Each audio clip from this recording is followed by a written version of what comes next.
ఇది పాలన కేసీఆర్ పాలన కాదు, రేవంత్ రెడ్డి పాలన, మనకు మంచి నీళ్ళు ఇచ్చేవాడు కూడా ఉండడు అనేసి వాళ్ళను మేము నచ్చజెప్పుకుంటా ఊకబెడుతున్నాం. మేము అక్కడ ఊకబెట్టేస్తున్నాం. కరీంనగర్ అంటేనే కేసీఆర్ మొదటి నుండి ఉద్యమం చేసిన ఊరు కదా అది. కాబట్టి చాలామంది రావడానికి ఎదురు చూస్తున్నారు. వాళ్ళందరినీ మేము ఆపేస్తున్నాం, అక్కడిని ఆపేసినాం కూడా. రారు చాలా వరకు. మా ఊరు నుండి మాత్రం చాలామంది రెడీ ఉన్నారు. మేమే వద్దనుకుంటున్నాం వాళ్ళను. ఇప్పుడు మాకు కేసీఆర్ కావాలంటుండ్రు వాళ్ళు, మేము వస్తామంటున్నారు. ఎండ పరిస్థితులు బాగలేవు. మరి వచ్చే గవర్నమెంట్, ఇప్పుడు ఉన్న గవర్నమెంట్ మనది కాదు కదా, మరి మనకు అన్ని సౌకర్యాలు కల్పించరు కదా. వాళ్ళు ఇచ్చిన పథకాలను కూడా ముంచేసిండ్రు, కట్ చేసిండ్రు కదా. మీరు ఎందుకు ఇంకా అనవసరంగా పాపం అని చెప్పేసి మేము వాళ్ళని నచ్చజెప్పినాం. నచ్చజెప్పి 25 సంవత్సరాల పార్టీ వాళ్ళ సంబరాలు రజతోత్సవ జరుపుకుంటా ఉన్నారు. కేసీఆర్ ఉద్యమాన్ని ఎట్లా చూస్తున్నారు? కేసీఆర్ యథావిధిగా ఉద్యమ పార్టీ నుండి వచ్చిన మనిషి, ఉద్యమంతో మనకు తెలంగాణ కొట్లాడి తెచ్చుకున్న తెలంగాణను చాలా చాలా కేర్ఫుల్గా చూసుకున్నాడు. తెలంగాణ ప్రజలను కానీ, తెలంగాణ రాష్ట్రాన్ని కానీ, ఇన్ని జిల్లాల జనాలను కానీ ఇంతవరకు ఏ రిమార్కు లేకుండా ఆయన కాపాడుకుంటూ వచ్చిండు.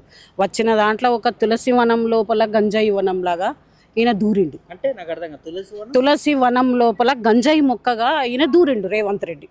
ఇది తులసి వనం అండి మనది, తెలంగాణ అచ్చ తెలంగాణ ఇది మనది. తులసి వనం అంటారు దీన్ని. ఈ తులసి వనం లోపల ఒక గంజాయి మొక్క అన్నట్టు ఇది. అర్థమైందా?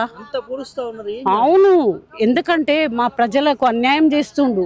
మా కేసీఆర్ తెచ్చిన పాలన ఎట్లా ఉండేది, దాంట్లో ఎన్ని పథకాలు ఇచ్చుకుంటూ ప్రజల లోపల నెగ్గుకుంటూ వచ్చిండో ఇతను అన్నీ అవాయిడ్ చేస్తున్నాడు.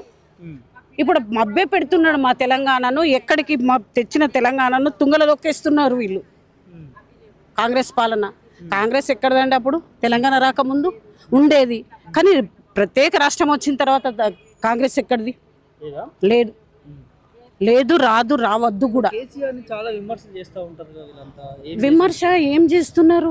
ప్రతి ఒక్క చిన్న 6-5 గుంటల ఉన్న భూమికి కూడా రైతు బంధు ఇచ్చిండు.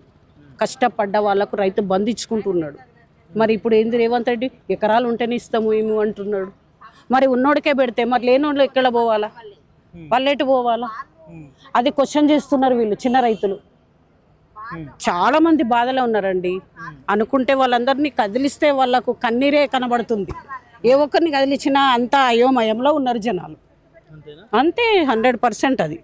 కాబట్టి మాకు 100% మాకు కేసీఆర్ కావాలంటున్నారు, కేసీఆర్ పాలనే కావాలంటున్నారు. మేము కేసీఆర్, మా తెలంగాణ తెచ్చిన తెలంగాణ రాష్ట్ర బాబు కేసీఆరే అని వాళ్ళు బాధలో ఉన్నారు.